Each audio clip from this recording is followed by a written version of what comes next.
Je voudrais revenir sur ce que nous avons dit le matin. Nasengeli kozongela oyo tolobaki na ntongo. Nous sommes dans le royaume de Dieu. Tozali kati na bokonzi na Nzambe. Dieu est le roi. Dieu est le roi. Nzambe nde nkumu. Le royaume est dirigé par un gouvernement. Bokonzi ekambamaka na bayangeli na yango. Ce terme vous semble bizarre, Maloba mosusu ekokolekela biso, mais comme je l'ai dit, je l'expliquerai dans les jours à venir. ndenge nalobaki yango nakoka kolimbola yango na mikolo ezali koya liboso. La loi, c'est la loi. Mobeko etikali mobeko. Nous avons un engagement vis-à-vis du roi. Tozali na bondimami oyo tondimanaki epai na nkumu. Vous-même, le matin, on a rigolé Ntongo awa tosekaki muke. quand le frère a dit non, si on me promet $10,000, mais moi, je vais quitter à 3 heures du matin parce que c'était un rendez-vous important. Tosekaki awa muke ntango ndeko alobi soki bapesi nga elaka ya $10,000 ngai nakolongwa ata 3 heures mpo nakoma na ntango malamu. Laissez-moi vous dire, Tika nga nayebisa bino. c'est du fond de cœur que je vous le dis. Ezali kouta na bozindo ya motema na nga nde nazali Ça koloba. fait mal de voir les gens qui dépensent le temps et l'énergie Ezosala pasi komona bato kobungisa na makasi ya nzoto na ntango na bango. mais ne pas recevoir ceux pour lesquels ils dépensent le temps.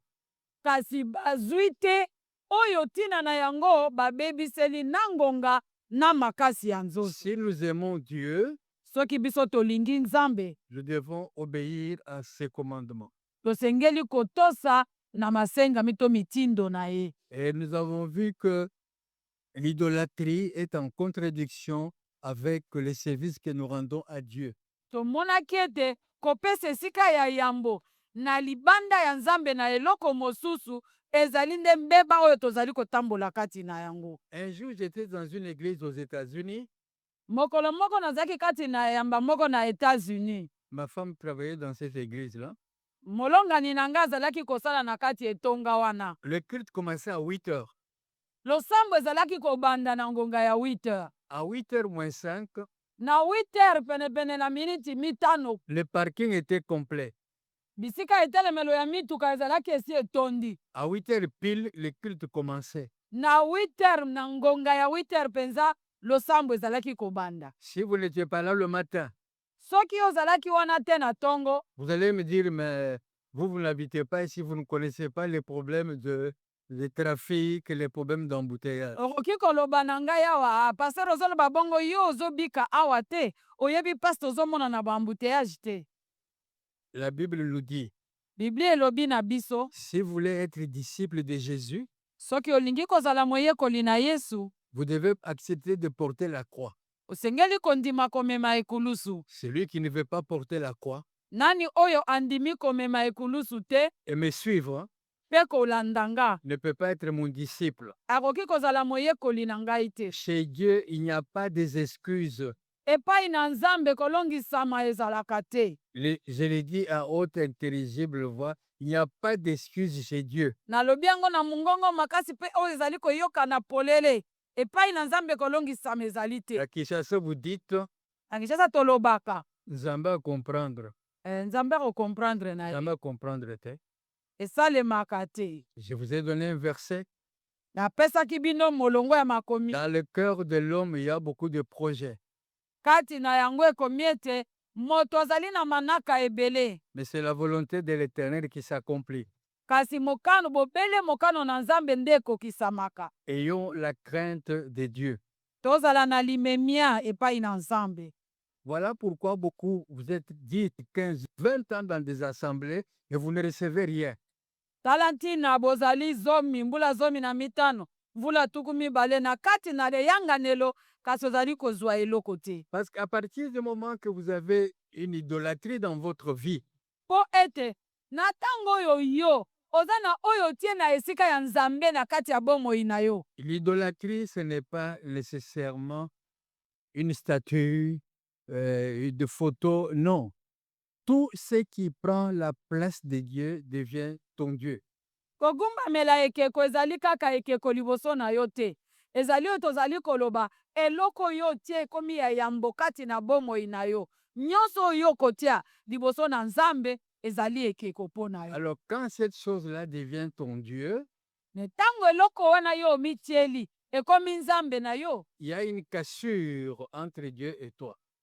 ekomi na bokatani kati na yo na Nzambe. Vos prières ne sont pas exaucées Mabondeli na yo ezali koyanolama te, et votre vie ne changera pas, mpe bomoi na yo ekobongwana te, à moins de vous réconcilier avec votre Dieu par la repentance. loba soki yo ozongisi boyokani na Nzambe na nzela ya mbongwana. Servir Dieu est un sacrifice. Kosalela Nzambe ezali komikaba mbeka. Et vous savez, c'est un sacrifice. Boyebi nini yango mbeka? Il vous dit, celui qui aime son père, sa mère, son travail, ses enfants, plus que moi, il ne peut pas être mon disciple. Ayebisi bino ete nani oyo alingi tata na ye, mama na ye, bana na ye, koleka ngai Yesu, asengeli te to abongi te kozala moyekoli na nga. Voilà pourquoi nous avons pris un temps de repentance le matin pour nous remettre en règle avec Dieu. Tala ntina tokotaki kati na koyambola na ntongo na lelo mpo toyeba kokota na molongo na Nzambe. Quand nous l'avons fait, Ntango tosalaki yango, le Saint-Esprit était témoin. Molimo Mosantu ye azalaki nzeneneke. Dieu était aussi témoin. Dieu était aussi témoin. Nzambe mpe azalaki motatoli. Amen. Amen. Alors le matin, je vous ai dit de la nécessité Na ntongo nayebisaki bino litomba pour l'homme de Dieu, la femme de Dieu, les serviteurs de Dieu. La formation est indispensable. mpo na moto na Nzambe mwasi to mobali, botangisami ezali ya motuya. Ce n'est pas parce que quelqu'un prêche qu'il est pasteur. Ezali te mpo mutu moko azali koteya nde akomi mobateli. Et nous avons vu que le grand problème de nos églises, Tomonaki mpe lisusu ete mokakatano monene ezali kati na bitonga na biso, c'est la crise de gestion. ezali nde mpasi oyo ya koyeba kosala mosala na motindo mobongi. Crise de direction. Ezali mpasi oyo ya kozanga motindo oyo ya bokambami. Nous avons vu l'exemple de Jéthro et de Moïse. Tozwaki ndakisa ya Jetron na Moïse. Nous avons vu que Jéthro a donné des conseils à son beau-fils. Tolobaki ete Jetron apesaki batoli na Son beau-fils. oui, mobali ya mwana na ye ya mwasi, Bokilo. bokilo na ye. Bokilo. Et nous avons vu à travers le livre d'Exode Tomonaki mpe elusu na kati na Esode, le travail que Moïse a accompli mosala oyo Mose asalaki, avant de se choisir des collaborateurs. yambo na ye kopona ba oyo bakosala na ye elongo. Non seulement Moïse a passé du temps dans la prière, Mpo na yango Mose asukaki kaka te na kobondela, mais Moïse a transmis, a formé les personnes qu'il allait choisir comme collaborateurs. kasi Mose ayebaki kokotisa, kolakisa ba oyo alingaki kopona mpo basala na ye elongo. À Kinshasa ou au Congo, on aime les titres, Na Kinshasa awa na Congo biso tolingi balope te, mais les gens ne veulent pas être formés ou se former. kasi bato balingi te batangisama to balakisama. Je vous ai dit que tout enfant de Dieu doit avoir une formation avant de pouvoir être admis à faire certaines choses. Nayebisaki bino awa ete mwana na Nzambe nyonso asengeli koleka kati na kotangisama mpo na andimama na kosala makambo mosusu. Je vous ai donné l'exemple. Napesaki bino ndakisa J'ai donné à l'église du plein évangile oyo napesaki na etonga ya plein les évangile. bases de la fondation, pas Mo- de la vie pastorale, mais de la vie chrétienne. Moboko ya bomoi ya mobateli te, kasi ya bomoi ya boklistu. Les gens doivent savoir Bato basengeli koyeba c'est quoi nini yango, le renoncement aux œuvres mortes, koboya misala na nzoto. la foi en Dieu, Basengeli koyeba bondimi la, kati na Nzambe. la doctrine de baptême, Basengeli koyeba malakisi ya moboko likolo na mabatisi. l'imposition de main, Basengeli koyeba malakisi ya moboko mpo na kotielama maboko. le, la résurrection ainsi que les jugements derniers. malakisi ya moboko likolo na lisekwa mpe malakisi na moboko likolo ya bosambisi na suka. Il y a beaucoup d'églises qui sont fondées sur le problème des jugements derniers. Mais si la personne n'est pas informée là-dessus, Eza na bitonga ebele malakisi na bango ya moboko ezali lisambisi ya suka, kasi soki kati na bango basali bakembi te kati na malakisi wana te. donc quand on n'a pas une fondation, Elakisi ete soki moto aza na moboko te, vous pouvez lire Matthieu 7, 24, vous verrez ce qui arrive à des maisons qui n'ont pas de fondation. botanga Matayo mokapo na sambo molongo ya sambo bomona nini ekomelaka bandako oyo etongami likolo na moboko ya mabe. Donc ce n'est pas parce que tu as prêché, Elakisi ete eza te mpo yo oteyaki, ce n'est pas parce que tu as ressuscité les morts, eza te mpo yo osekwisaki bakufi, ce n'est pas parce que tu as guéri tous les hôpitaux eza te mpo yo obikisaki babeli nyonso na kati ya balupitalo que tu dois courir derrière les grades. nde okomi penza Grades. okomi na grade ya likolo. On veut de grades. Olingi ozala na grade ya likolo, On veut de grades. olingi ozala Mais moi, je connais des grands hommes de Dieu physiques. nga nayebi basali na nzambe minene. Il est évangéliste, il est évangéliste. Soki aza mopalanganisi sango malamu atikali mopalanganisi sango malamu. J'ai connu personnellement tel Osborne.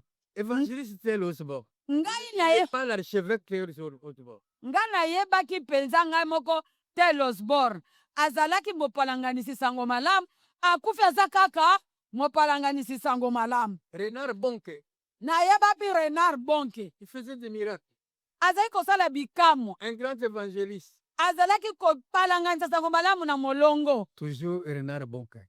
Atikali kaka bongo Évangéliste. mopalanganisi sango malamu. Et quand Jéthro dit à Moïse, Etango Jetro azali koyebisa Mose, cherche-toi des collaborateurs. milukela bayeba kosala na yo elongo. La première chose que Moïse a faite, c'était quoi? Eloko ya yambo oyo Mose asalaki ezalaki Il nini? a pris le temps de prière. Azwaki tango ya Il kobondela, a pris le temps de former les gens. azwaki tango ya kotangisa bato ya kosala na bango elongo. Pourquoi? Mpo na nini? Parce que l'appel ne veut pas dire directement la mission.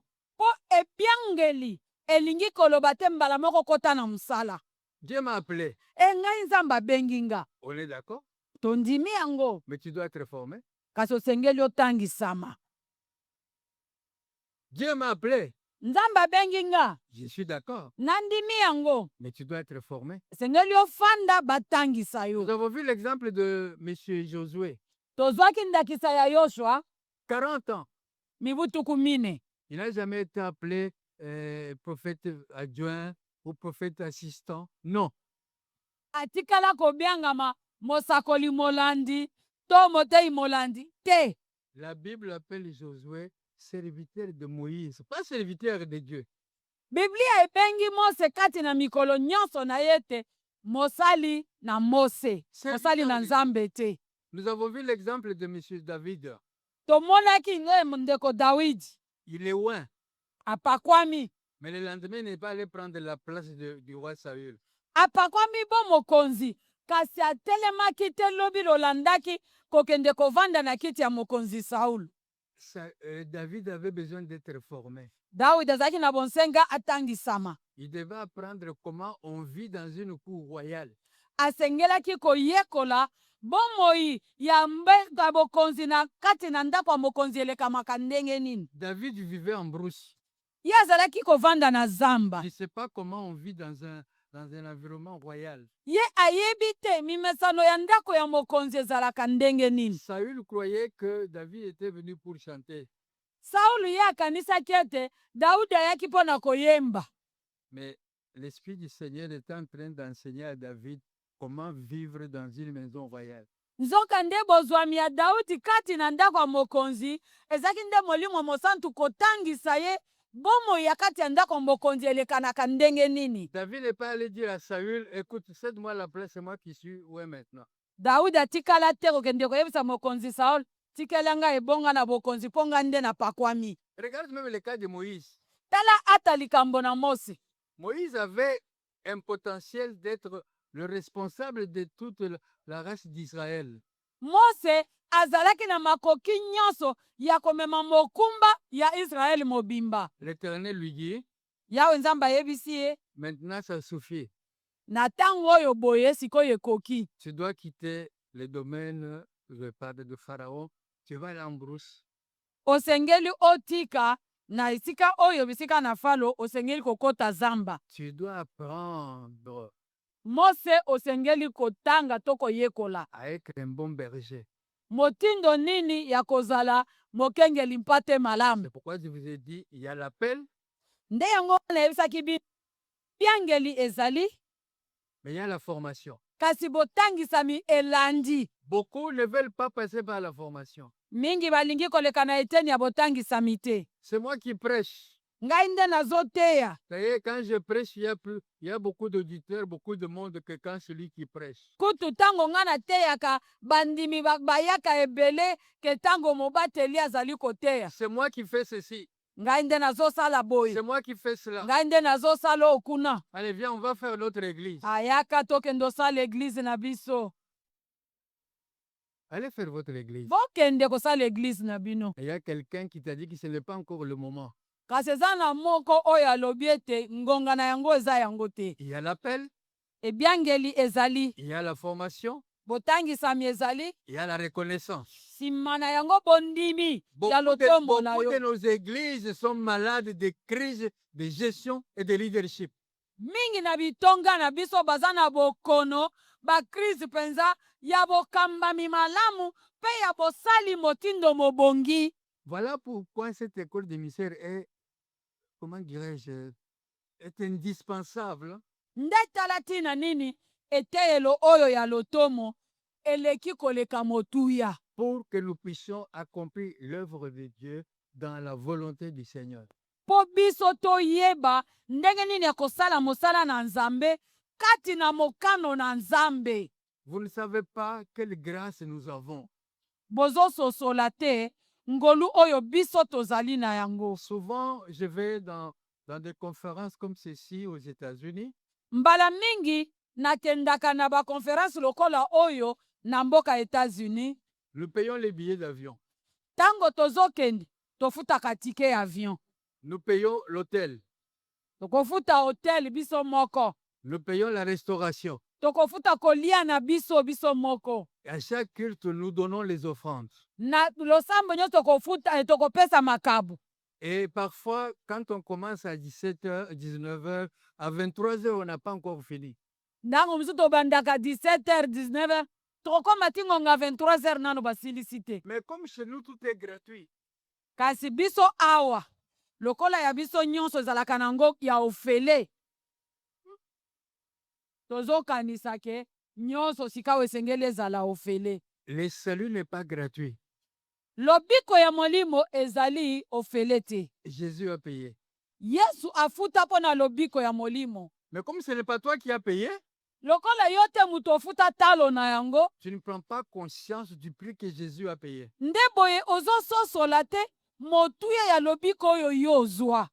Je vous ai même dit, na yebisaki bino kutu, depuis 4-5 ans, eleki vula mine mitano, quand l'Esprit Seigneur me mettait à cœur ces problèmes-là, tango molimo na Nzambe azalaki kotia na motema na ngai likambo wana, le Seigneur m'avait mis à cœur de rédiger des petites brochures nkolo atiaki na motema na nga nakoma babuku ya mike mike où on parle de l'appel, de la formation et de la reconnaissance du ministère. Na kati na yango nakomaki ebiangeli, botangisami pe bondimi ya lotomo oyo moto azali na yango. Bon, tout à l'heure, le pasteur Laclé m'a amené un exemplaire. Vous pouvez trouver ces exemplaires.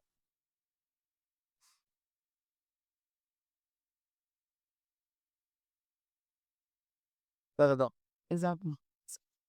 Le pasteur Laclé, je crois qu'il m'a donné. C'est bon. Anyway. Bon.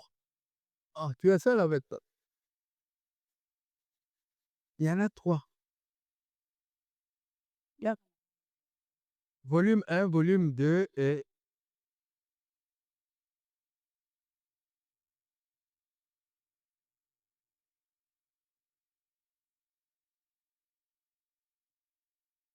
Ces livres ne sont pas à Paris, hein, ils sont restés ici. C'est le pasteur Anaclé qui s'occupe de ça. Équipement de saints, c'est un livre qui parle des dons de ministère. oyo nasimbi Pardon, na les dons du maboko Saint-Esprit. oyo nasimbi na maboko nazotalisa bino ekomami ekipema ya basantu Les eza dons- koloba likolo ya makabo ya molimo santu. Très peu de gens connaissent actuellement ce qu'on appelle les dons du Saint-Esprit. bato mokie mpenza lelo oyo nde bayebi oyo ebyangami makabo ya molimo santu. On ne connaît qu'un seul don, bato lelo oyo bayebi kaka makabo sambo, les dons de prophétie. Les dons de prophétie. Non, il n'y a même pas de dons. Ah, Le bato ministère de, lelo bayebi ministère kaka de likabo prophétie. moko, likabo ya bosakoli. Et je suis gêné mpe nayokisamaka pasi na motema quand j'entends celui qui se dit prophète. ntango natali mpe nayoki oyo amibyangi mosakoli. J'ai reçu un prophète de la part de Dieu. ngai nazali mosakoli ya ntango asuka. Pendant que j'ai prié, wana nazalaki kobondela, Dieu m'a montré. nzambe alakisi nga Si c'est une prophétie, Dieu ne montre pas. soki ezali lisakoli.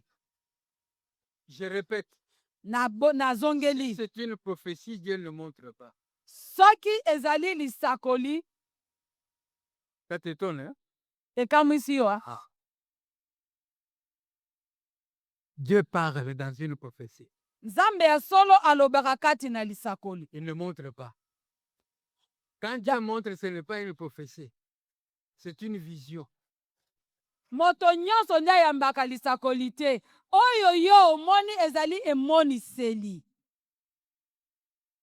Quand quelqu'un parle en langue, ntango moto abandi koloba monoko na sika, l'autre interprète. oyo aza pembeni na ye azwi ndimbola. Dieu a donné prophétie aujourd'hui à l'église. nzambe lelo apesi lisakoli na eglize. Ce n'est pas une prophétie. eza lisakoli te, C'est le parler en langue. eza koloba monoko na Le sika. parler en langue a besoin d'une interprétation. monoko na sika esengaka kaka balimbola yango. Il y a la parole de connaissance. eza liloba ya boyebi. Les gens ne savent pas la différence entre la parole de connaissance, le parler en langue et les dons de prophétie. bato bazali koyeba te bokeseni ezali kati na monoko na sika, liloba na bwanya mpe liloba ya lisakoli to monoko na sika. Qu'est-ce que Dieu dit à propos de la prophétie? nzambe alobi nini na oyo etali lisakoli? Examinez la prophétie. nzambe alobi botalatala malamu lisakoli. Examinez la prophétie. botia yango na emekelo.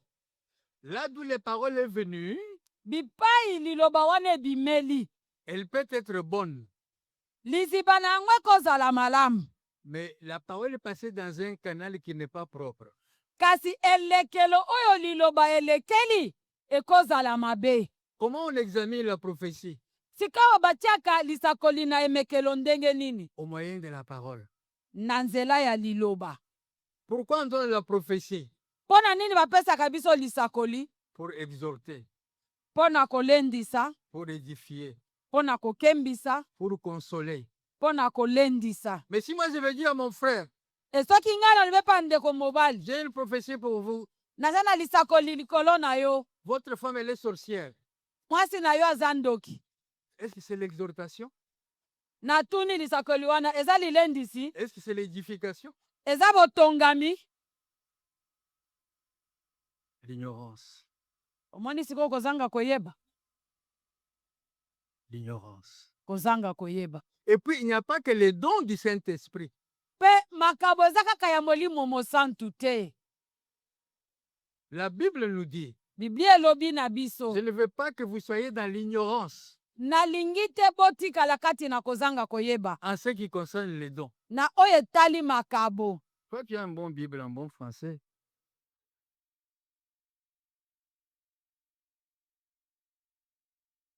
Un Corinthiens, bakorinto na yambo chapitre 12. lokapo ya 12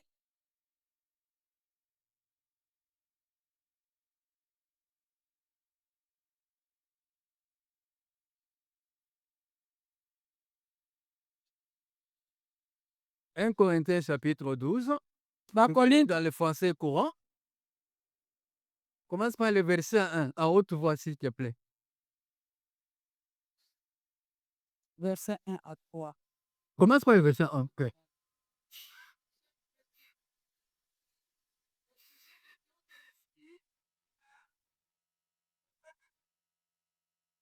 Ah, ah. Je ne veux pas que vous restiez ignorants. Nalingi te botikala baye bazangi koyeba. Louis II, il dit, je ne veux pas que vous restiez dans l'ignorance en ce qui concerne les dons. Louis II azali koloba nalingi te botikala kati na kozanga koyeba na oyo etali makabo. Continue. OK?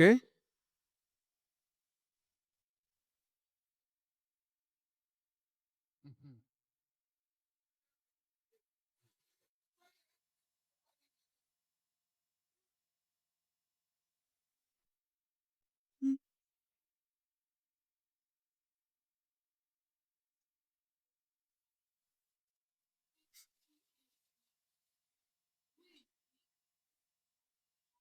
Ah, ah. Répète. Oui. Continue. Mhm. Ah, ah, continue.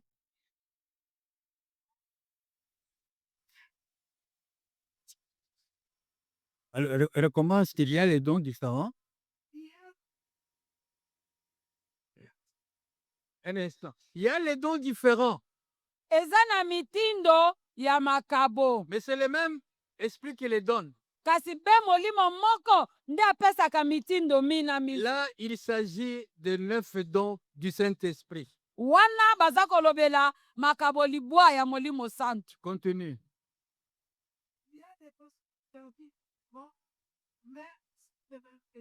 Il y a des façons différentes, de même différentes. Là, il s'agit des dons de ministère. Eza na mitindo ya misala. Wana bazolobela mitindo Que nous appelons de ministère. misala ya lotomo. Éphésiens 4, 8 dit, celui qui est monté, c'est celui qui est descendu, c'est celui qui, enfin, celui qui est monté, celui qui est descendu, il a libéré les captifs et il a fait les dons À l'église. à l'église. Baefeso 12 wana mokapo na mini elobi molongo ya mini alobi oyo amataki nde ye wana akitaki mpe na bomati na ye apesi makabo na eklesia. Les pasteurs, Babateli, apôtres, batoma, prophètes, basakoli, docteurs, balakisi, évangélistes, bapalanganisi ce sango sont les malamu, dons. baza makabo. Mais ça, ce sont les dons de Jésus.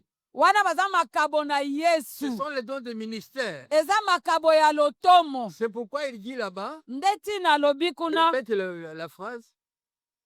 Il y a des façons de servir différentes, Aha.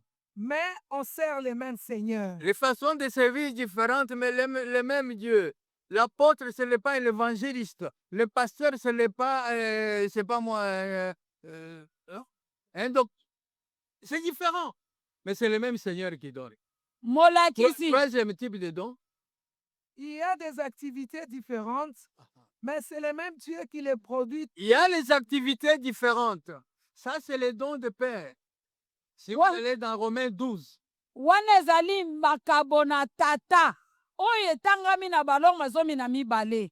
alors, si vous allez dans Romains 12, il dit voilà, il y en a qui ont reçu les dons de libéralité, il y en a qui ont reçu les dons de ceci. Kuna na ba Cela.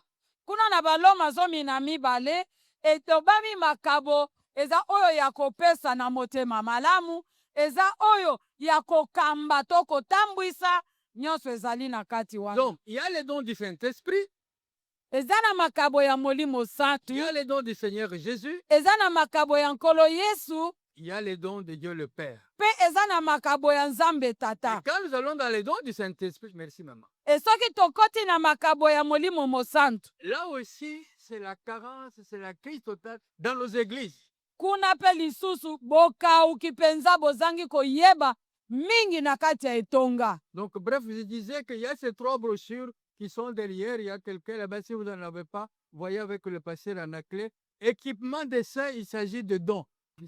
Na mabuku misato oyo papa akomi eza misato bokomona yango kuna na nsima bokutana na paster Anaclet.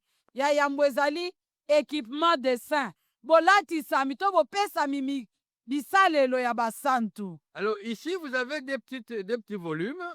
Na oyo mibale etikali elandani yambo pe ya mibale.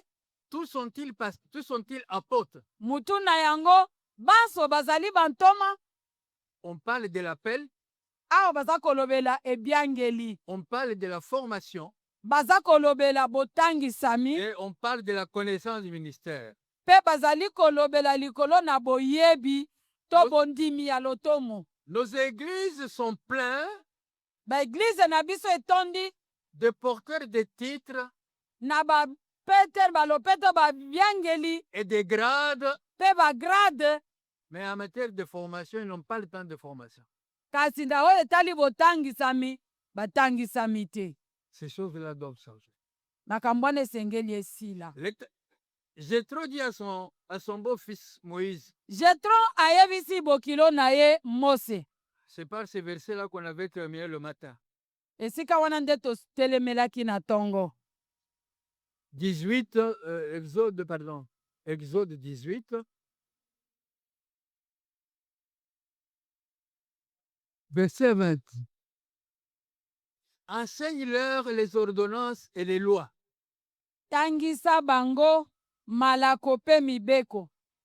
Faites-leur connaître les chemins qu'ils doivent suivre.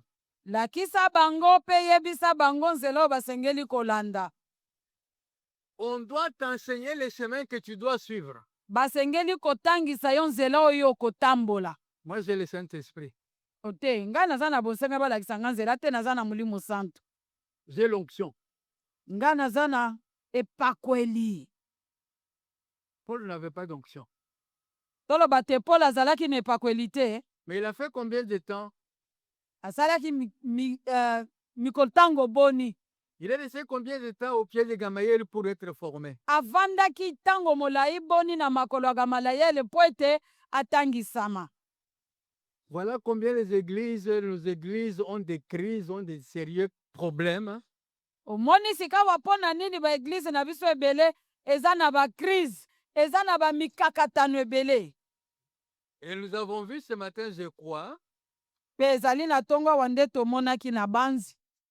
Si un aveugle Soki mokufi miso conduit les aveugles, moto na lolanda akamba to atambwisa baninga na ye kati na lolanda, ils vont tous tomber dans le puits. bango nyonso bakokwea na kati ya libulu. Un aveugle Mokufi misu qui conduit les aveugles. oyo akotambwisa bakufi misu. Donc tu es gestionnaire. Nde koloba oyo azali kosala manso mpo na bakufi misu wana. Tu es leader, tu es dirigeant. Ye azali mokambi oyo azali kolakisa bango nzela. Mais tu es aveugle. Kasi aza mokufi misu. Tu es aveugle comment? Oza mokufi misu ndenge nini? Spirituellement, tu es aveugle. Na molimo oza mokufi misu. Tu ne connais pas les simples principes de gestion. Oyebi te masengami ya moboko ya bosali Tu ne motindo connais oyo pas les mosengeli. simples principes de direction. Oyebi ata masengami ya sese oyo ya bokambi. Quelqu'un a dit, Moto moko aloba, la plus belle fille du monde ne peut donner que ce qu'elle a. mwasi bonzenga na mokili aza na eloko mosusu ya kopesa te soki bonzenga na ye Tu te. ne peux pas donner ce que tu n'as pas. Okoki kopesa oyo yo oza na yango te. Voilà pourquoi il est indispensable. Nde tina nini eza ya motu ya Je le penza. répète, il est indispensable Nazongeli eza ya litomba que nous aimions la formation, biso tolinga tondima que botangisami. nous acceptons de nous former nous-mêmes. Biso pe tosala makasi tomitangisaka mpe nano Et biso nous moko. devons haïr l'ignorance. Mpe tosengeli koyina penza bozangi koyeba. Les gens ne savent pas. Bato bazangi Vraiment, il faut koyeba. que l'Esprit du Seigneur nous ouvre l'intelligence pour comprendre les conséquences des actes que nous faisons. Detengeli molimo mosantu afongola biso mayele ya bomoto po tososola bozangi koyeba lolenge eza mabe. Je prends un moment. nazwi mama moko Elle habite à Bandal. ye avanda na Bandal. Elle a 3-4 enfants. Aza na bana misatu mine. Et comme elle a 3-4 enfants, elle a une voisine. Lokola aza na bana misatu mine, aza pe na oyo avandi pembeni na ye. Et elle a des soucis dans sa cuisine. Ye aza na mwa mikakatano na kati ya kikuku na ye. Elle envoie son fils, son enfant, chez les voisins pour demander un peu du sel, un peu d'huile, un épice quelconque pour la cuisine. Atindi mwana akende pa ya mojalani na ye kosenga mwa mungwa po ezangi to abakisela. Quand l'enfant arrive là-bas, il est malmené et maltraité. Mwana akomi kuna bayambi ye mabe. L'enfant rentre. Azongi. Mais ceux qui l'ont maltraité là-bas, ils ont des frères et des sœurs. Kasi ba oyo bayambi ye mabe kuna baza pe na bandeko na bango basi pe mibali. Un jour, l'enfant de cette parcelle-là Akuti bana ya lopango ya bavoisin rencontre la voisine de la maman. mokolo moko bakutani sika wana mama oyo atindaki mwana na ye. Couleur et tout ça, c'est qui ça? Bandu me oyo nani? Maman, quand tu m'avais envoyé là, hein? Mama, oyo eza ba oyo tango tindaka nga wana. Lui, c'est le grand frère de l'autre là, c'est avec qui m'avait tapé là. Oyo azali yaya ya bana oyo ya voisin na biso oyo babetaka ngai. La maman va dire, oh que non, c'est pas grave, hein, tu es mon enfant, hein? Mama koyamba mwana na lobi te, eza likambo te, yaka kaka tokende na biso mwana nanga. Mama kosala bongo. Ça se passe comme ça? Mon frère a compris. Si tu peux lui dire à haute voix, je vois que tu fais tout ça. Il faut que les autres l'entendent. Mama osepela te akolobela mwana wana aoyagisaki mbala nsima osalaka bongo. En bref, la Bible nous dit ceci. Na bokusa Biblia elobi na biso boye. Nous ne connaissons pas les conséquences des actes que nous posons. Toyebaka te biuteli ya misala oyo tosalaka. La Bible dit, Biblia elobi, parce que tu manques la connaissance, po ete yo ozangi koyeba, il n'y a pas que toi, eza yo moko kaka boye te. tes enfants, Bana na yo, les enfants de tes enfants, bana ya bana na yo, jusqu'à la 4e génération. kino bokitani ya mine. Si tu n'as pas encore d'enfants, Soki nano boti te, mais tu as des enfants dans le terrain, kasi bana na yo baza na kati ya luketu na yo. quand tes enfants vont venir, Tango bakobotama, tu t'appelles comment? Hein? Eliaf. Yaf. Oui, Yav. Non. Yav, tes enfants n'auront rien. C'est une loi spirituelle. ndeko mobali kombo na ye Yav. Tango makambo esalemi ya azaki na luketu ya tata. Me akoli aboti ya ye bana. Tango bana ne bake esika songolo, balobi toza biso bana ya Yav. Ah, Yavo toyebaka Yav asalaka. Ah, makambo salaka ekiteli ba oyo yo tiki. C'est une loi spirituelle. Ezali mobeko ya molimo. Parce que vous avez rejeté la connaissance. Po ete yo obwakaka boyebi ya Nzambe. Moi aussi, je vous rejette. Nzambe alobi ngai pe nakobwakisa Vous yo. avez rejeté vos enfants. Nakobwakisa bokitani na yo. Ainsi de suite, ainsi de Na suite. oyelandi na oyelandi. Il n'y a pas que des malédictions de génération. Ezali kaka na bilakeli mabe ya bokitani te. Il y a aussi les péchés des générations. Aha. Eza pe na masumu ya bokitani. Alléluia. Amen. Alléluia. Amen. Donc, il dit ici, Awa alingi koloba ete tu leur enseigneras les ordonnances et les lois. okotangisa bango mibeko pe masengami. Mais si moi je ne suis pas enseigné, je vais enseigner quoi? Sikoyo soki ngai natangisaki yo te, Je vais enseigner quoi? nakotangisa nani? Il continue en disant, Akobi koloba, tu leur feras connaître les chemins qu'ils doivent suivre.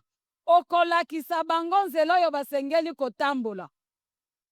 Voilà pourquoi dans une église, Tala tina nini na kati etonga, le pasteur, mobateli parce qu'il est le père, lokola yazali tata, parce qu'il est le conducteur, po ete yazali motambwisi, il doit être à même d'enseigner à son peuple. asengeli azala na makoki ya kotangisa libota ya Il Nzambe. doit montrer au peuple de Dieu la voie à suivre. asengeli kotalisa libota na nzambe nzela bakotambolela. L'église n'est pas un grand magasin. Église ezali magasin ya munene te. L'église n'est pas une vendeuse de bénédiction. Église ezali moteki ya mapamboli te. Moi, je suis venu pour que Dieu me bénisse.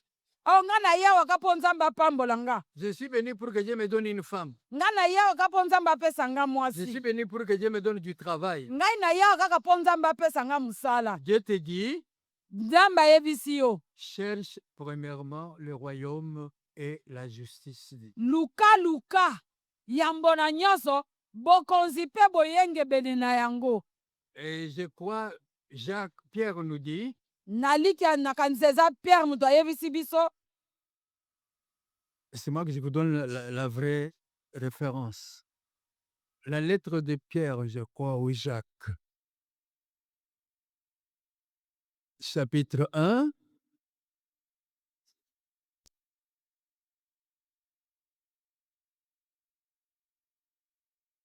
Jacques chapitre 1. Jakobo mokapo na yambo.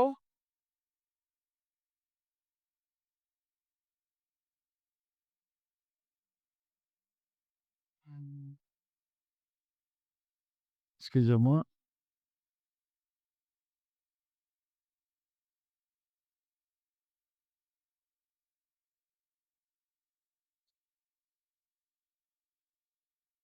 C'est 2 Pierre chapitre 1, Petelo na mibale mokapo na yambo. verset 3. Molongo ya misato. Maman, tu peux dire ça. Louis II dit ceci. Sa divine puissance nous a donné tout ce qui contribue à la vie et à la piété, au moyen de la connaissance de celui qui nous a appelés par sa propre gloire et par sa vertu. Celle-ci nous assure de sa part les plus grandes et les plus précieuses promesses, afin que par elles vous deveniez participants de la nature divine, en fuyant la corruption qui existe dans le monde par la convoitise. Français courant. Dans sa puissance, Dieu nous a donné tout ce qu'il faut pour vivre en lui restant fidèle. Pardon, recommençons lentement. Dans sa puissance, Na nguya na ye. Dieu nous a donné tout ce qu'il faut pour vivre en lui restant fidèle. Nzambe apesa biso makoki nyonso. La Bible dit, Dieu nous donnera. Nzambe apesa biso makoki nyonso oyo esengeli po tobika kati na ye. C'est écrit quoi? Dieu nous a donné. Il ne m'a pas donné 2 fois. Louis II dit, il nous a donné tout ce qui contribue à la vie Oyo nyonso et à la esengeli piété. po na bomoi ya Ta bopete. vie matérielle, ta vie maritale, ta vie sociale, ta vie financière. Dieu t'a déjà tout donné. Bomoi na yo ezala ya libala, ezala ya misolo, ya lolenge ya kovanda na bato. Nyonso oyo esengeli Nzambe asila Tout ce qui kopesa. contribue à la vie, Nyonso oyo ekokoka ete bomoi wana ezala. tout ce qui contribue à la piété, Nyonso oyo esengeli po ozala na bomoi ya bosantu. Dieu t'a déjà tout donné. Nzambe asila kopesa yo. Reprends la lecture. Dans sa puissance, Dieu nous a donné tout ce qu'il faut pour vivre en lui restant fidèle. OK? En effet, il nous a fait connaître celui qui nous a appelés à participer à sa gloire et à sa bonté. Il nous a fait connaître celui qui Nous a appelés Mhm. à participer à sa gloire et à sa bonté. C'est qui celui qui nous a fait connaître? C'est Jésus. C'est Jésus. Jésus, c'est la parole.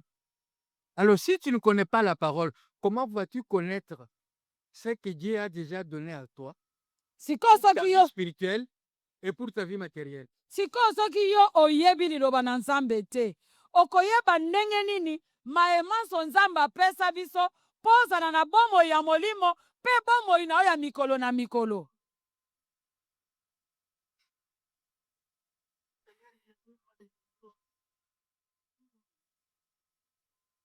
Mais pour que tu aies le connaître. Et tant que tu ne connais pas, tu n'auras pas. Nzambe apesi bobateli anakle micro aza nango na maboko. Entre Mais temps, tu vas esika faire na des jeûnes et prières pour avoir le micro. ozaka kobondela kosenga Nzambe pesa nga micro me yo simbi micro na J'ai maboko. déjà donné le micro. Galates 4:4. Bagalatia mokapo na mine molongo ya mine. 4-1 ou 4-4. Mais j'ai d'abord 4-4. tanga nano mine me okobanda ta na yambo. Oui, Pascal, rapidement. 4. Là, attends. Galate.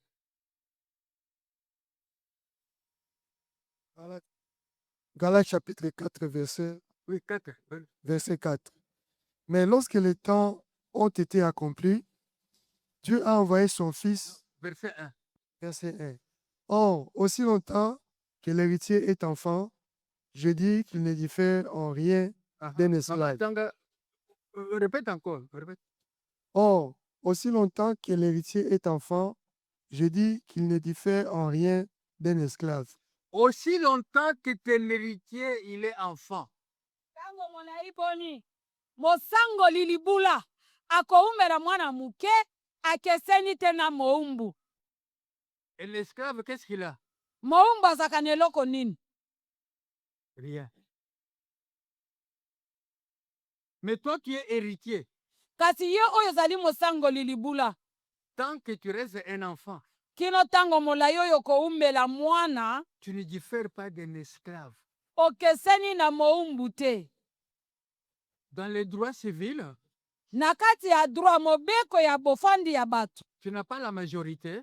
soki nano okokisi mibu 10 te, On ne te donne pas l'héritage de tes parents. bakoki kopesa yo libula ya tata na yo te. Il faut que tu atteignes la majorité. Esengeli okolo okokisa mibu 10 Dans la parole de Dieu, na kati ya liloba na Nzambe, tant que tu restes un enfant, kino tango molai ozoumela tu mwana n'auras pas l'héritage de Dieu. okozwa pe libula ya Nzambe te. Quand est-ce qu'on est enfant dans la parole de Dieu? Tango nini mutu azalaka mwana na oyo etali liloba na Ce Nzambe? n'est pas parce que tu t'es converti au mois de janvier que tu es enfant. Eza te ke obongolaki motema na sanza ya janvier ti lelo oza mwana. Tu peux être converti depuis 10 ans, Okoki kozala obongola motema eleki mibu 10, mais tu es toujours enfant. kasi ozoumela kaka mwana. Quand est-ce qu'on n'est plus enfant? Tango nini bayeba koza mwana? Quand tu portes des fruits. Tango bakoyebaki okoli, eza tango bamoni bambuma oyo yo oboti. Nous sommes sortis de notre sujet, on revient à ce qui nous intéresse. Tozongi epai tozalaki. Donc vous comprenez, je suis venu pour que Dieu me bénisse.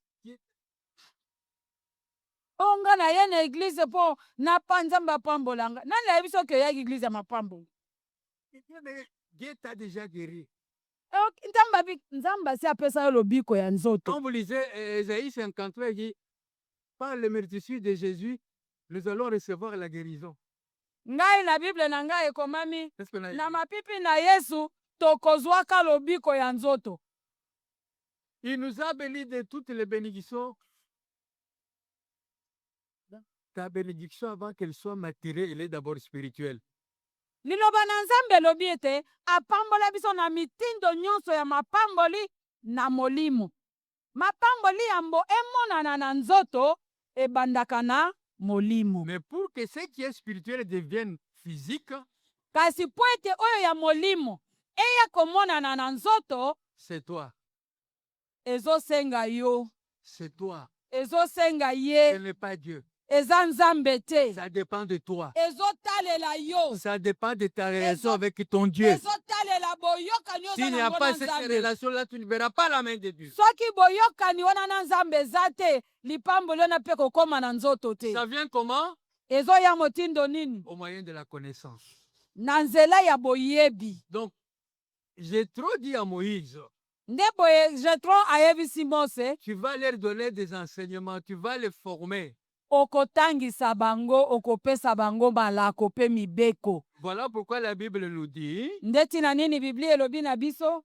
Moïse s'était choisi. Mose aye kopona. Donc, vous voyez, là, il dit au verset 18, verset 18, il dit, non, 20, il dit, enseignez-leur les ordonnances, faites-leur connaître les chemins qu'ils doivent suivre et qu'ils doivent faire. Après qu'ils aient fait ça, nous passons au verset 21 qui dit, choisis maintenant. Tu ne peux pas choisir avant qu'ils soient formés.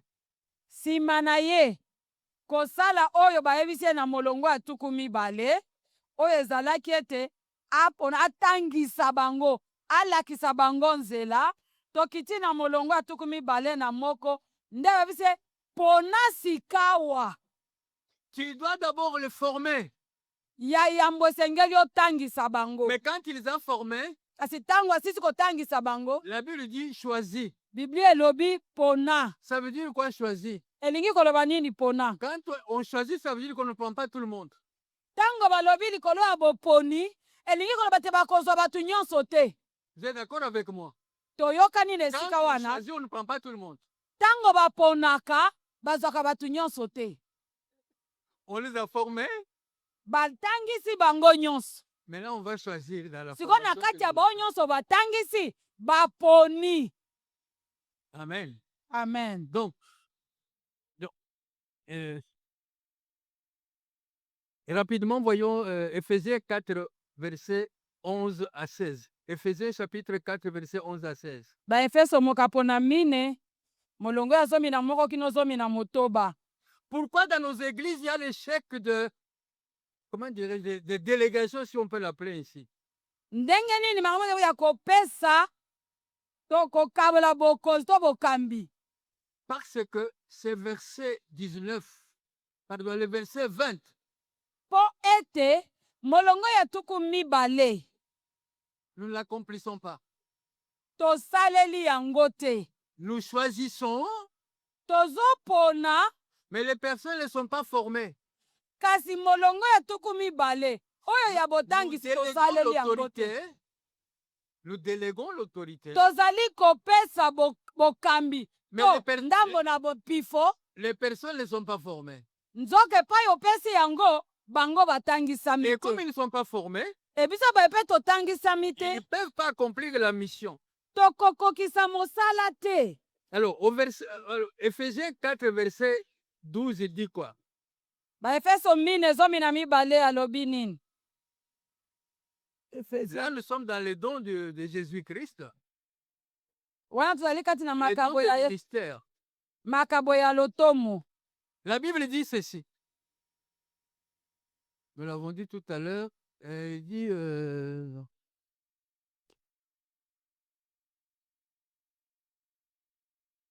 que signifie il est monté si c'est le qu'il est aussi descendu dans les régions inférieures de la terre.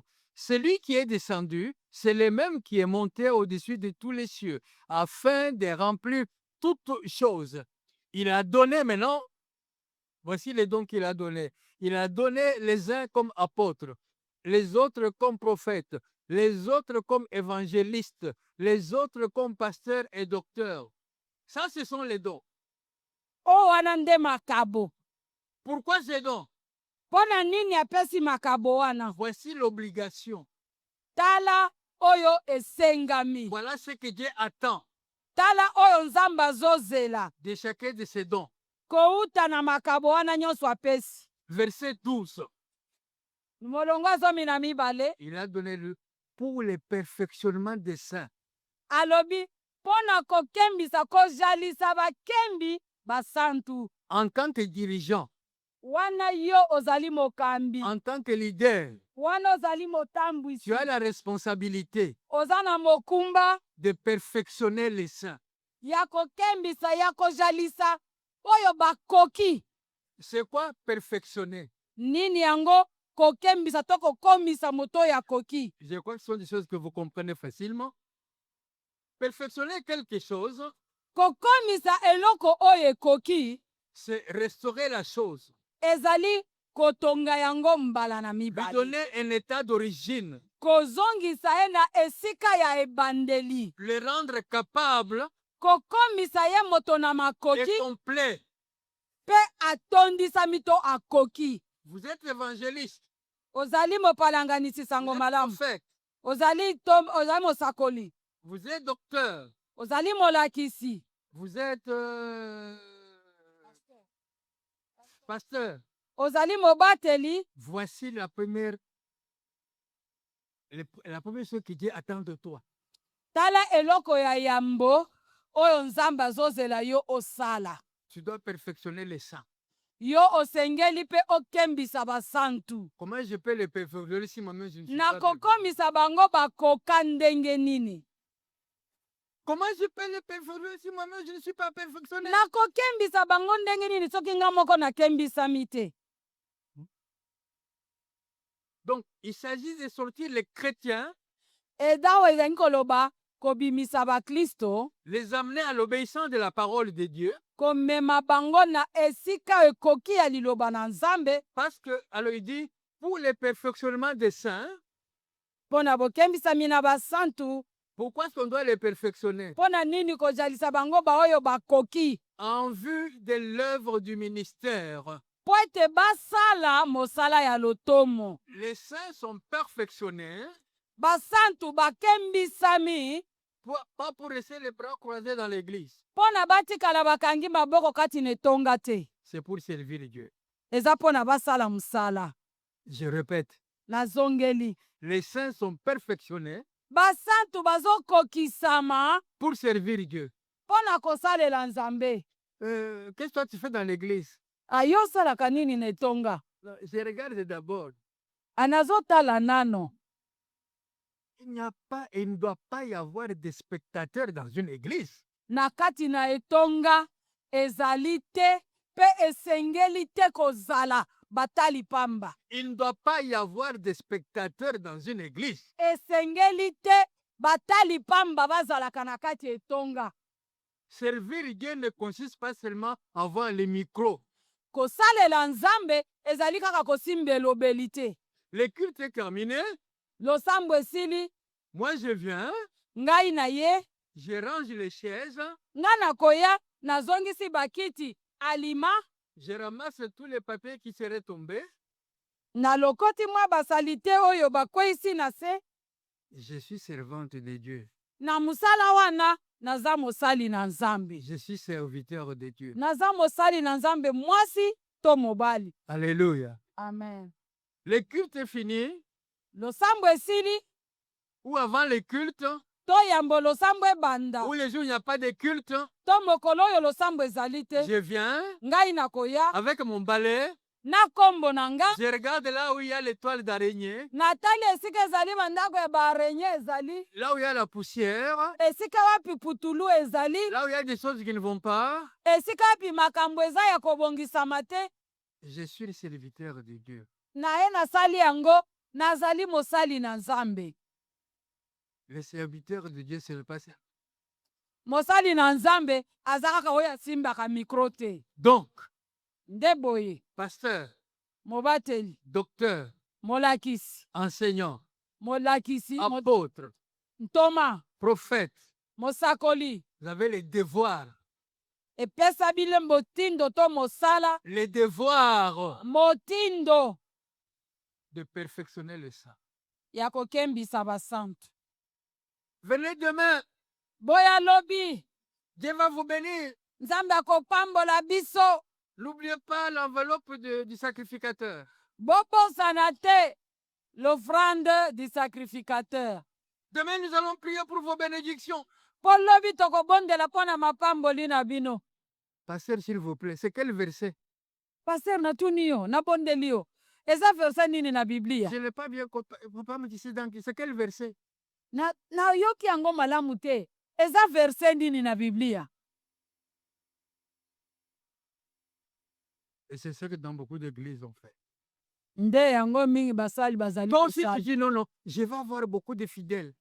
Ngai nalingi nasala na bandimi ebele. On va leur parler de bénédiction. Tokolobela bango likolo ya mapamboli. Demain, Lobi, je vais prier pour vous. nakobondela mpo na bino. Je vais libérer l'onction. Nakosopa penza epakweli. Je vais. Nako. Je suis d'accord, pasteur. Nandimi yango elongo na yo mobateli. Est-ce que tu peux me montrer le verset? Na nyonso wana nako. Pesa nga molongo ya makomi na yango. C'est ce que nous aimons. Nde biti biloko ya mitindo wana nde biso tozosepela na yango. Mais ce n'est pas ce que la Bible dit. Nzoka nde yango te nde Biblia elobi. Ce n'est pas ce que la Bible dit. Pour le perfectionnement des saints en vue de l'œuvre du ministère. Biblia elobi mpo na bokembisami ya basali ya basantu mpo na mosala.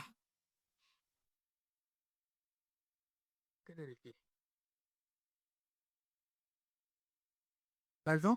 17h. Bon, on va terminer dans 12 minutes. Hein? Comme ça.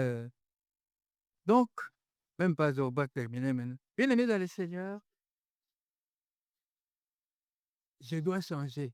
Dis, je dois changer. loba yango. Je dois changer. Il ne faut pas dire que mon église change, non. C'est moi qui dois changer. Ngai nde sengeli na bongwana. Moi, je dois être le commencement du changement. Amen. Et le vrai changement commence par ma pensée. Je dois changer ma vision. Nga nasengeli kobongola emoneneli na ngai. Je dois changer ma vision. Nasengeli kobongola motindo nazali komona makambo. Comment je vois mon ministère?